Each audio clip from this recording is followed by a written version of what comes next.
Emergency crews were rushing to bring relief in Afghanistan after an earthquake on Wednesday left at least 1,000 people dead and hundreds more injured. Many of the victims were children.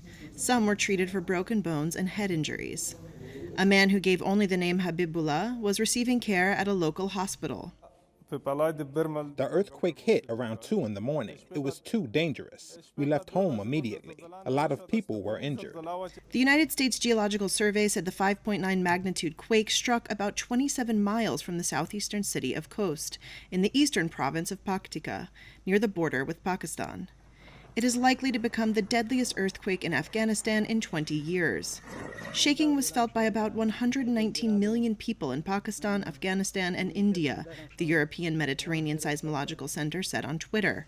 But there were no immediate reports of damage or casualties in Pakistan. Loretta Heiber-Girardet from the United Nations Disaster Risk Reduction Office said efforts to provide relief and save people trapped under rubble would face huge challenges due to the terrain, poor infrastructure, and recent flooding.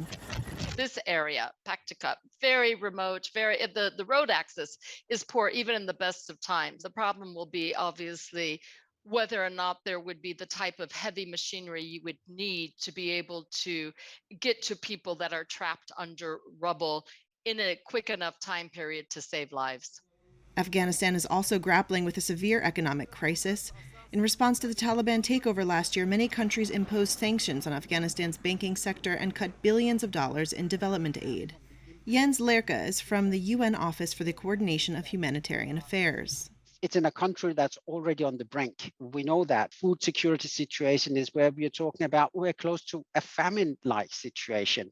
So people are really already hanging on by a thread. So when this disaster comes on top, the de facto authorities in Afghanistan did reach out and asked the UN for help.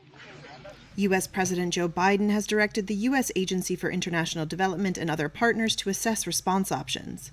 UN Secretary General Antonio Guterres said the United Nations was fully mobilized and providing initial support.